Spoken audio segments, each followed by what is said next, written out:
2024 लगातार जारी है। देश के 21 राज्यों की 102 सीटों के लिए मतदान आज हो रहा है, जो शाम 6 बजे तक चलेगा। उधमपुर कछुआ सीट पर भी मतदान हो रहा है और भारी भरकम अच्छी संख्या में मतदान हो रहा है। मौसम साफ होने के बाद लोग घरों से बाहर निकल रहे हैं और मतदान कर रहे हैं। इसी बीच गुलाम नबी आजाद ने कहा कि लोकसभा चुनाव नहीं लड़ने का उनका फैसला पार्टी का फैसला था और आजाद किसी से आदेश नहीं लेते। आजाद ने कहा कि हमारा उम्मीदवार एक युवा और सक्षम व्यक्ति है और उनका मानना है कि मौजूदा चुनावों में डीपीएपी विजेता बनकर उभरेगी। उधमपुर चुनाव पर प्रतिक्रिया देते हुए आजाद ने कहा कि वो वहां मजबूत आधार के साथ चुनाव लड़ रहे हैं और डीपीएपी को लोगों का समर्थन मिलेगा। मैं सभी कैंडिडेट्स जो दूसरी पार्टी के हैं और हमारी पार्टी के, इनकी सबकी इज्जत करता हूं और मैंने अपने साथियों को बताया कि आज के बाद कोई भी किसी लीडर की या किसी कैंडिडेट की नुक्ताचीनी न करें। हमें अपने काम से काम रखना है। जो हमारी पार्टी का एजेंडा है और जो मेरा एजेंडा रहा है उसको आगे चलाएं। लोगों की खिदमत करने के लिए हमें तो मैं नहीं जाना है। एक नौजवान बेदाग इंसान है जो वकालत के साथ इलेक्टेड डीडीसी मेंबर भी हैं, चुने हुए मेंबर हैं। तो एक मरहला इन्होंने डीडीसी में पास किया है, अब सीधे पार्लियामेंट का बड़ा मरहला इनको फेस करना है और मुझे पूरी उम्मीद है कि ये कामयाब हो जाएंगे इंशाल्लाह। डीपीएपी की पोजीशन बहुत है, अच्छी है, लेकिन हमेशा ये अप्रैल के महीने में जो कि इलेक्शन कमीशन सबसे बड़ी गलती करती है और उसमें इलेक्शन कमीशन से ज्यादा मैं स्टेट की एडमिनिस्ट्रेशन की गलती समझता हूँ।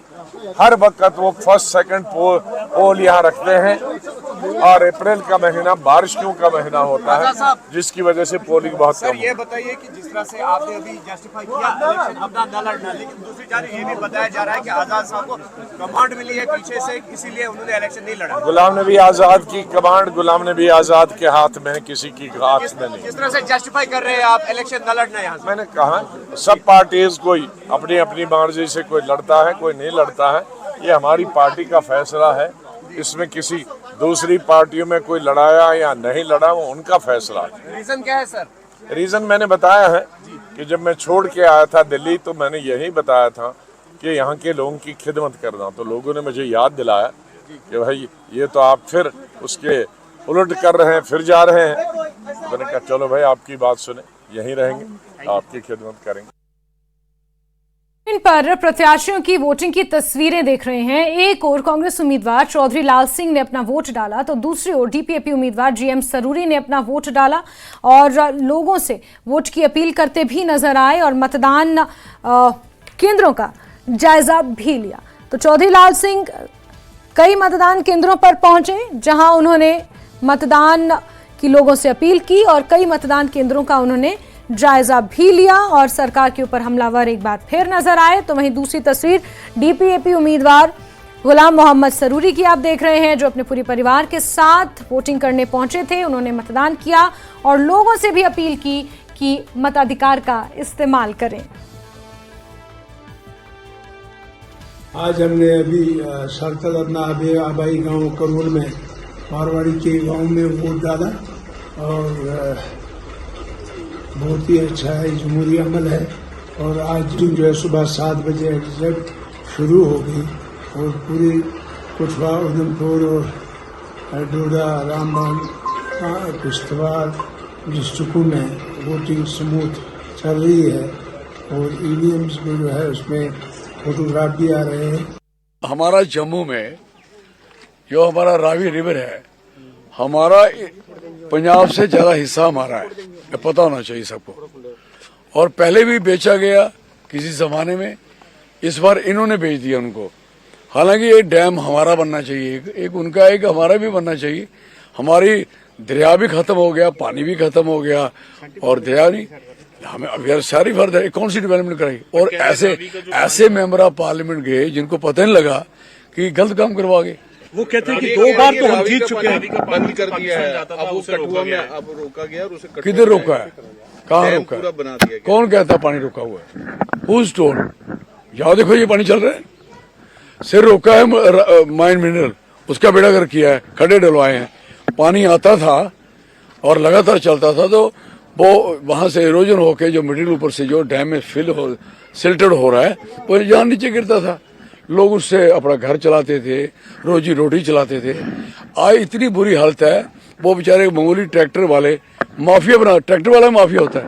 आप तो बड़े मीडिया पर समय तो माफिया किसको बोलते हैं, जिसे क्या क्या किया हो उसे माफिया बोलते हैं। ये बेचारे राम मंदिर और 370 पर भाजपा को वोट देंगे लोग। 370 पे ही नाराज हैं लोग, आपको बताना चाहिए। सब लोगों की नौकरियां चलेंगी, यहाँ से जमीनें चलेंगी, माइन मिनरल चलेंगे।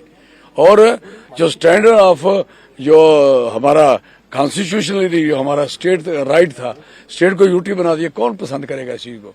और यूटी स्टेट बनती है, यहाँ उल्टा काम हुआ, उल्टा काम कराया गया। I am sorry for that. क्या राम मंदिर का कोई एडवांटेज होगा इनको, बीजेपी को? नहीं, मतलब सारे लोग भगवान के भक्त हैं, इन्हें थोड़ी टेंडर भरा है। अगर ये इतने सगे होते तो वो जो इलेक्ट्रॉन बॉन्ड में जो बीफ के पैसे किसने खाए? लाल सिंह जी, आप पढ़ो ना। जा रहे हो, लाल सिंह जी आप हैट्रिक मारने जा रहे हो। आपने 2004 और 9 वाले और उस वाले चुनाव, इस चुनाव में आपको क्या फर्क दिख रहा है? जमीन आसमान का।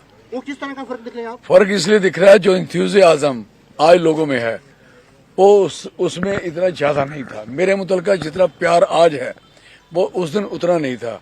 जितनी हमदर्दी है, जितना आज हमारे पीठ के पीछे जो सामने खड़े होके आगे पीछे, मैं देखा कि लोग तो इंतजार कर रहे थे कि इलेक्शन आए तो लाल सिंह को कैसे हम उसकी मदद कर पाए। जो इन्हें मेरे से जितनी जायती की है ना, वो इनको उल्टी पड़ी है। काम तो इन्होंने किया नहीं, तंग सबको किया। आप वो बनहाल से लेके कीड़िया कनाल तक चले जाओ, आप हैरान होंगे। एक भी दरखास्त बताएं कि एक बंदे की दरखास्त पे साइन की हुई इस आदमी ने, एक भी। भाई साहब आप साइन ही नहीं करते, आप स्याही डाल दी, पेन दे दिया, आपको पूरी पावर दे दी और अब तो मिनिस्टर भी बन गया। अब तो आपका साइन तो ज्यादा चलना चाहिए था। तीसरी बार आप हैट्रिक मार चुनाव छोड़ के मैदान भागे हैं, इसका लाभ किसको मिलेगा? मुझे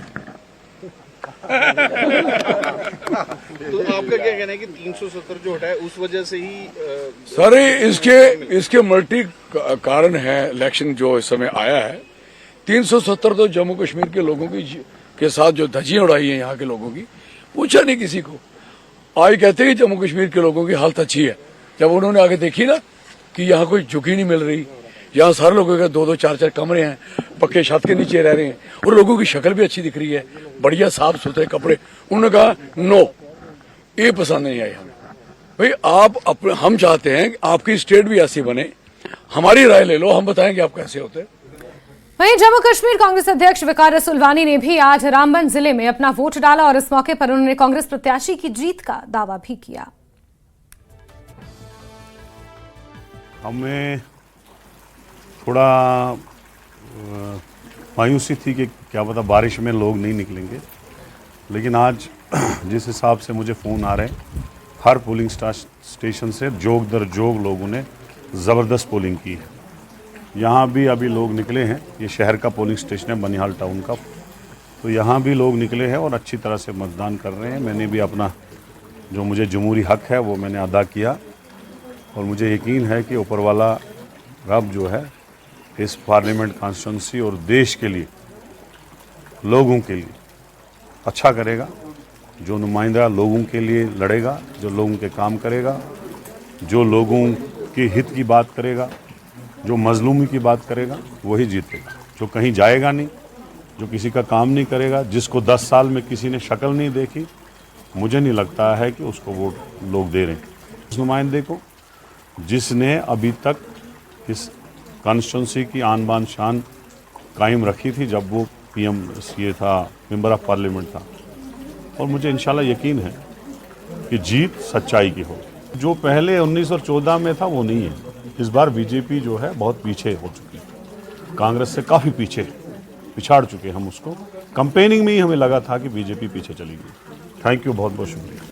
वहीं लोकसभा चुनाव के पहले चरण में मतदाताओं में खासा उत्साह देखने को मिल रहा है। उधमपुर सीट पर हो रहे मतदान में एक तरफ बुजुर्ग कहीं छड़ी का सहारा लेकर तो कहीं किसी की पीठ पर चढ़कर मतदान करने के लिए पहुंच रहे हैं। एक तरफ वृद्ध वोटर पोलिंग स्टेशन आते दिखे तो वहीं पहली बार वोटिंग करने वाले युवा वोटर्स भी पूरे उत्साह से पोलिंग बूथ पर आए। अपनी जिम्मेदारी का निर्वहन करने के लिए एक नव विवाहित जोड़ा भी उधमपुर में वोटिंग करने पहुंचा। ये तस्वीरें बता रही हैं कि चुनाव को लेकर वोटरों में किस तरह का उत्साह है। साथ ही ये तस्वीरें उन लोगों को याद दिलाने के लिए भी हैं जो घरों से बाहर नहीं निकलते और सरकार चुनने का मौका गंवा देते हैं। न्यूज 18 JKLH आप सभी से अपील करता है कि आप अपने मताधिकार का प्रयोग करें और अपनी सरकार चुनने में योगदान दें। तो अलग अलग जिलों की ये तस्वीरें आप देख रहे हैं। तो 21 राज्यों की 102 सीटों पर वोटिंग जारी है, जिसमें करीब 16 करोड़ मतदाता हिस्सा ले रहे हैं। इस चरण में कई VVIP लोगों ने भी वोट डाला। आप टीवी स्क्रीन पर 8 तस्वीरें देख रहे हैं, जिसमें RSS प्रमुख मोहन भागवत, राजस्थान के मुख्यमंत्री भजन लाल शर्मा, मध्य प्रदेश के पूर्व मुख्यमंत्री कमलनाथ, दक्षिण फिल्मों से सुपरस्टार रजनीकांत, अन्नामलाई, पूर्व वित्त मंत्री P चिदम्बरम, तमिलनाडु के मुख्यमंत्री M.K. स्टालिन और केंद्रीय मंत्री सर्बानंद सोनोवाल भी शामिल हैं। तो देश भर की 102 लोकसभा सीटों पर मतदान हो रहा है और यहां पर कई VVIPs अपने मताधिकार का इस्तेमाल करने पहुंचे और इनकी तमाम तस्वीरें आप अपने टीवी स्क्रीन पर देख रहे हैं, जहां रजनीकांत पहुंचे, मोहन भागवत RSS प्रमुख पहुंचे, राजस्थान के मुख्यमंत्री भजन लाल शर्मा पहुंचे, मध्य प्रदेश के पूर्व मुख्यमंत्री कांग्रेस के दिग्गज नेता कमलनाथ अपने मताधिकार का इस्तेमाल करने पहुंचे, M.K. स्टालिन पहुंचे, P चिदम्बरम कांग्रेस नेता पहुंचे, साथ ही साथ सर्बानंद सोनोवाल भी अपने मताधिकार का इस्तेमाल करने पहुंचे। तो कई हाई प्रोफाइल सीट से कई VVIPs मैदान में हैं, तो वहीं कई महत्वपूर्ण चेहरे, कई राजनेता, कई अभिनेता अपने मताधिकार का इस्तेमाल करने आज पहुंचे हैं। तो उधमपुर में वोटिंग के बीच हमारे सहयोगी समीर ने बीजेपी नेता कविंद्र गुप्ता से खास बातचीत की, जिसमें कविंद्र गुप्ता ने बीजेपी प्रत्याशी डॉक्टर जितेंद्र सिंह की तारीफ की।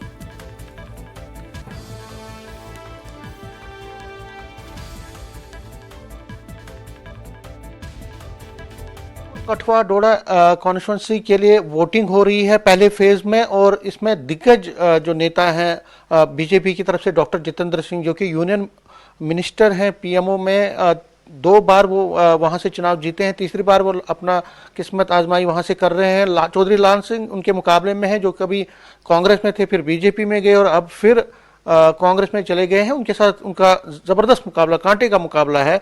GM सरूरी भी हैं और भी 9 और कैंडिडेट्स हैं। मेरे साथ इस वक्त जुड़े हैं बीजेपी के वरिष्ठ नेता और former deputy chief minister Kavinder Gupta. Gupta साहब, न्यूज़ 18 से बात करने के लिए आपका बहुत धन्यवाद, क्योंकि पहला फेज है और उधमपुर का कॉन्स्टिट्यूंसी है। क्या एक्सपेक्टेशंस है, आपको क्या लग रहा है कि जो आपको फीडबैक आ रही हैं, आपको इनपुट्स आ रहे हैं, किस उस आधार पे आपको कितनी आशाएं हैं कि डॉक्टर जितेंद्र सिंह हैट्रिक मारेंगे?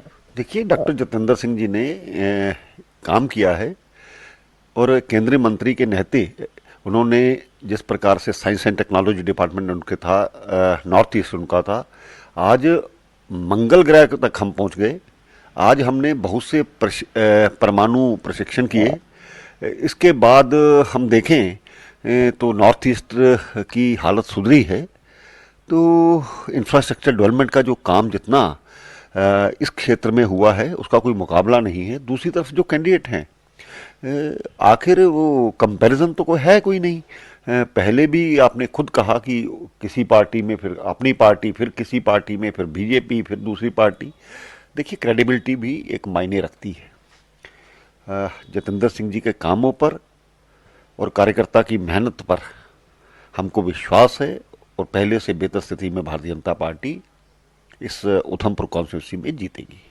अपोजिशन ये कह रही है कि डॉक्टर जितेंद्र सिंह लोगों के पास नहीं पहुंचे, डिसकनेक्टेड थे। वो जहाँ जहाँ पे जाना था, जहाँ पे लोगों को एक्सपेक्टेशंस थी, वहाँ नहीं पहुंचे। कई तरह के वो इल्ज़ाम लगा रहे हैं कि कई तरह के चार्ज। देखिए, अपोजिशन को तो शिकायत रहेगी, तो उल्टा कहेंगे, लेकिन भारतीय जनता पार्टी कोई आधार बेस्ड पार्टी है, एक कार्यकर्ता बेस्ड पार्टी है। कार्यकर्ता लोगों के पास कोरोना महामारी से लेकर के लगातार पहुंचता है।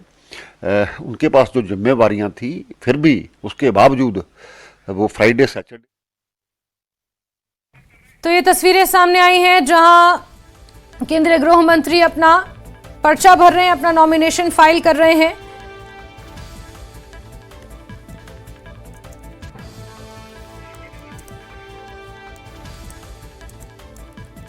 तो ये तस्वीरें केंद्रीय गृह मंत्री अमित शाह की है, जहां नामांकन दाखिल किया है गांधीनगर से अमित शाह ने। लोकसभा चुनाव का बिगुल बज चुका है और केंद्रीय गृह मंत्री और गांधीनगर लोकसभा सीट से बीजेपी उम्मीदवार अमित शाह अपना पर्चा भरने पहुंचे हैं। ये तस्वीरें आपको दिखा रहे हैं गांधीनगर से, जहां केंद्रीय गृह मंत्री अपना पर्चा भरने पहुंचे हैं।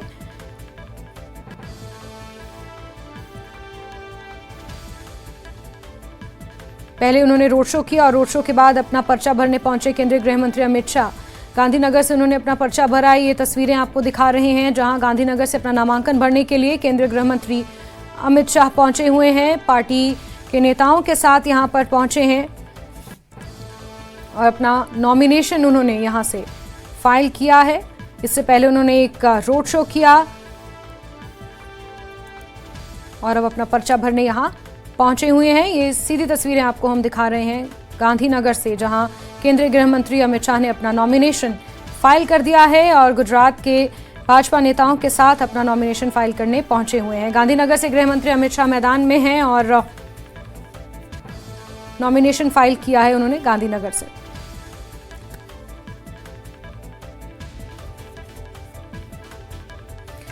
ग्राफिक्स के जरिए अब आपको बता रहे उधमपुर कठुआ सीट का समीकरण। पहले चरण के लिए आज 102 सीटों पर मतदान हो रहा है, वोटिंग हो रही है। जबरदस्त वोटिंग हो रही है और हमें इस बात की खुशी है कि लोग बड़ी तादाद में अपना मतदान करने, वोट करने निकले। आपके चेहरे पे स्माइल आ रही है, इसका रीजन क्या है, क्या राज है? देखिए, मुझे पूरा यकीन है जिस तरीके से ज़बरदस्त लोगों का रुझान है और लोग निकले हैं वोट देने, यकीनन बीजेपी की जीत होगी। भारतीय जनता पार्टी उधमपुर कठुआ डोडा सीट ज़बरदस्त अंदाज में जीतेगी। अपोजिशन आपके जो हैं चौधरी लाल सिंह, उनसे हमारी बात हुई, हमारे कॉरेस्पॉन्डेंट ने बात की।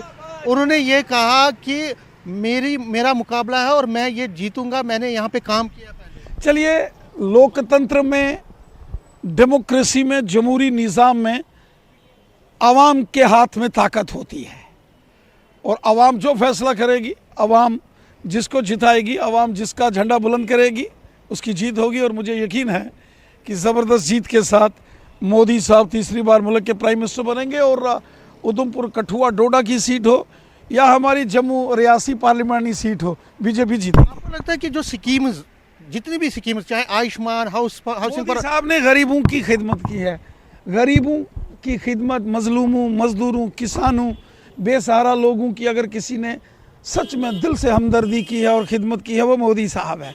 इसलिए लोग दिल से मोदी साहब को वोट दे रहे हैं और पूरा मुल्क चाहता है कि तीसरी बार फिर मोदी सरकार। में कश्मीर वैली में आप चुनाव नहीं लड़ रहे हैं, बहुत प्रेशर भी था, वहाँ के वर्कर भी थे और आप भी बड़े उत्साहित थे कि कम से कम अनंतनाग की सीट आप लड़ेंगे, लेकिन लगता है कि अब नहीं होगा। आपको लगता है कि ये स्ट्रैटेजी है वहाँ ना लड़ना, किस तरह से? देखिए, अनंतनाग, राजौरी, पुंछ की जो सीट है, भारतीय जनता पार्टी का जो तंजीमी नेटवर्क है, इस सीट पर तमाम जो बाकी की जमातों से हम सबसे मजबूत हैं।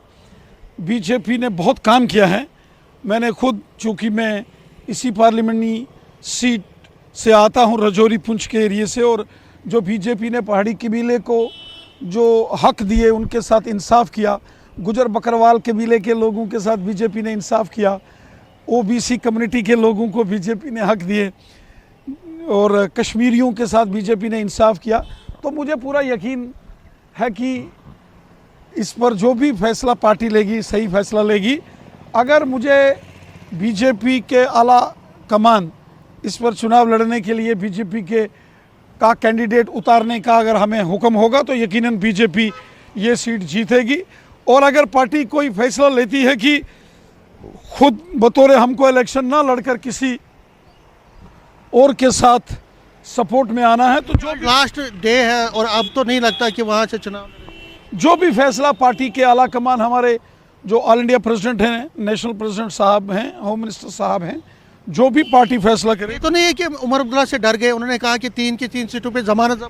देखिए, मैं तो चाहता था, मैंने तो हर बार बड़े ज़ोर और शोर से पूरे दावे के साथ ये हक जताया था कि अनंतनाग राजौरी पुंछ सीट से बीजेपी का उम्मीदवार होना चाहिए, क्योंकि मुझे पूरा विश्वास है कि वहाँ से बीजेपी की जीत होगी और ज़बरदस्त जीत होगी, ज़बरदस्त।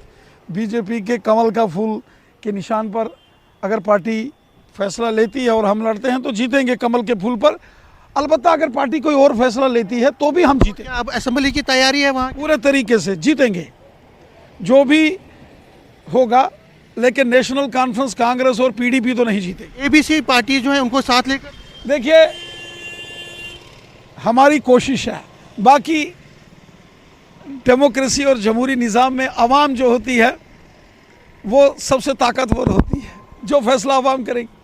शुक्रिया सेठी से, थैंक यू। शुक्रिया। रविंदर रैना बीजेपी के प्रेसिडेंट जम्मू कश्मीर यूटी के दावा कर रहे हैं कि न सिर्फ आज के फेज में बल्कि आगे के जो फेजेस हैं वहाँ उसमें भी पार्टी को मजबूती मिलेगी, पार्टी जीतेगी। और कश्मीर की जहाँ तक उन्होंने बात की, उन्होंने कहा कि वो तो बीजेपी जम्मू कश्मीर प्रदेश अध्यक्ष रविंद्र रैना को आप सुन रहे थे और ये तस्वीरें सामने आई हैं पोलिंग स्टेशन से, जहां पर बढ़ चढ़कर लोग हिस्सा ले रहे हैं इस मतदान की प्रक्रिया में।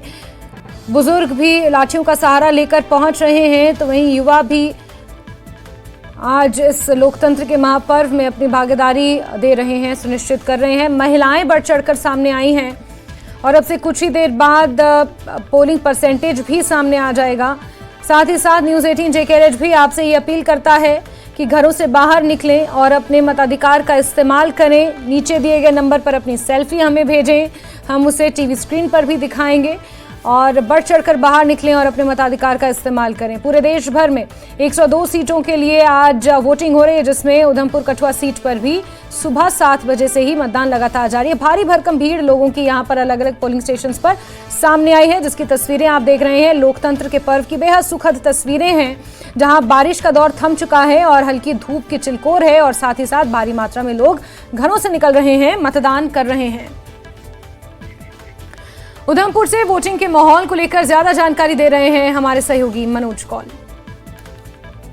पहले फेज में आज देश भर में 102 लोकसभा क्षेत्रों में वोट डाले जा रहे हैं और जम्मू कश्मीर में उधमपुर कठुआ सीट पर आज मतदान हो रहा है। अभी हम उधमपुर के एक पोलिंग स्टेशन के बाहर हैं, जहां आप देख सकते हैं कि महिलाएं, बच्चे, नौजवान, सारे जितने भी वोटर्स हैं वो लंबी लंबी लाइनों में लगे हुए हैं और कोशिश उनकी ये है कि जल्दी से जल्दी उन्हें बारी आ जाए और वो अंदर जाके अपने मत का प्रयोग करें। यहाँ हम आपको बता दें कि इस कॉन्स्टिट्यूंसी में 3 मुख्य जो उम्मीदवार हैं उनके बीच में मुकाबला माना जा रहा है।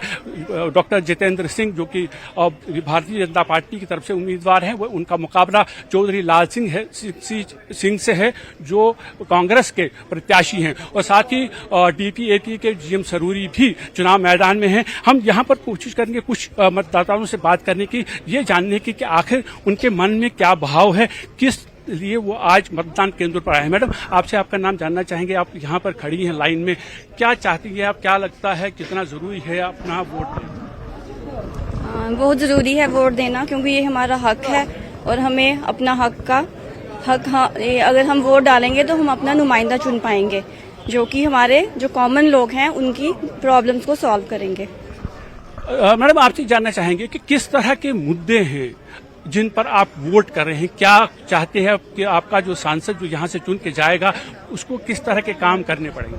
फर्स्ट ऑफ ऑल तो मैं ये चाहती हूँ कि जो यूथ है वो बहुत अनएम्प्लॉयड है, उनके लिए कुछ किया जाए।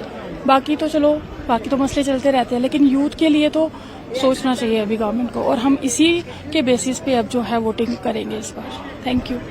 तो यहाँ ये जो मतदान के लिए आए हुए हैं, अलग अलग मुद्दे हैं। जैसे हमने 2 लोगों से बात की, उनका ये कहना है कि कुछ वो सांसद ऐसा होना चाहिए जो उनके जो यहाँ का जो डेवलपमेंट का जो काम है उसको आगे बढ़ाना चाहिए, जबकि कई लोगों का ये कहना है कि जो अनएम्प्लॉयमेंट का प्रॉब्लम है उसको सॉल्व करने वाला कोई ऐसा सांसद होना चाहिए ताकि यहाँ के जो बेरोजगार नौजवान हैं उन्हें रोजगार मिल सके। कुछ और वोटर से बात करेंगे। आप शायद फर्स्ट टाइम वोटर हैं, क्या पहली बार वोट डाल रहे हैं? और पहली बार वोट डालने का अभी जो आपको मौका मिला है, किस तरह का भाव है मन? अच्छी भावना है बहुत कि फर्स्ट टाइम वोट डाल रहे हैं और अपने देश के लिए कुछ मतलब एक योगदान दे रहे हैं, तो ये मतलब अच्छी भावना है हमारे लिए। और यही है, अनएम्प्लॉयमेंट दूर हो और महंगाई दूर हो, ये सब हम यही नीड है हमारी आ जाके, तो फिर फर्स्ट टाइम अच्छी भावना है। आप भी पहली बार वोट डाल रहे हैं क्या? तो पहले आपने देखा होगा कि जो पिछला चुनाव था उसमें आपने देखे होंगे अपने जो बड़े बुजुर्ग हैं वो वोट डालने जा रहे थे। आज आप खुद यहाँ लाइन में खड़े हैं वोट डालने के लिए। क्या चाहते हैं, कैसा सांसद होना चाहिए? सांसद देखिए रिस्पॉन्सिबल होना चाहिए सिटीजन्स के प्रति। जो भी इंफ्रास्ट्रक्चर है हमारे उधमपुर का, देखे रोड्स वगैरह कितने खराब है तो इनको डेवलप करे। जो बेरोजगार नौजवान बैठे हुए हैं उनको रोजगार दिया जाए और जो इन्फ्लेशन है उसको भी कंट्रोल किया जाए। तो बस यही हमारी वो है कि मतलब सरकार बनाई जाती है कि लोगों के वेलफेयर के लिए, तो उनको लोगों के वेलफेयर के काम करना है। चाहे अब जीतेगा तो दोनों में से एक ही, जो भी करे वो वेलफेयर के काम करे। हमारी बस यही वो है। Thank you very much. तो आपने देखा कि यहाँ के जो लोग हैं वो उनके अपने मुद्दे हैं जिस पर वो वोट करना चाहते हैं। यहाँ जितने भी उम्मीदवार हैं उन्होंने जो इलेक्शन कैंपेनिंग उनकी थी उसमें उन्होंने लोगों के सामने अपनी बातें रखी हैं, लेकिन आखिरकार फैसला इन्हीं वोटर्स को करना है। वीडियो जर्नलिस्ट नारायण दत्त के साथ मनोज कौल, न्यूज 18 उधमपुर।